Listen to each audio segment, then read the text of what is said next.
నగర పాలక సంస్థల ఏర్పాటు ఎన్నవ రాజ్యాంగ సవరణ ద్వారా చేర్చారు? ఆన్సర్ 74వ రాజ్యాంగ సవరణ ద్వారా. నెక్స్ట్ వన్, మొదటి పారిశ్రామిక తీర్మానం అనుసరించి పరిశ్రమలు ఎన్ని వర్గాలు? ఆన్సర్ 4.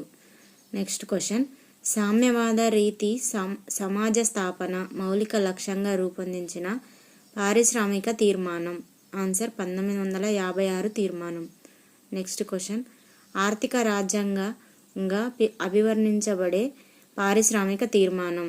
ఆన్సర్ 1956 తీర్మానం.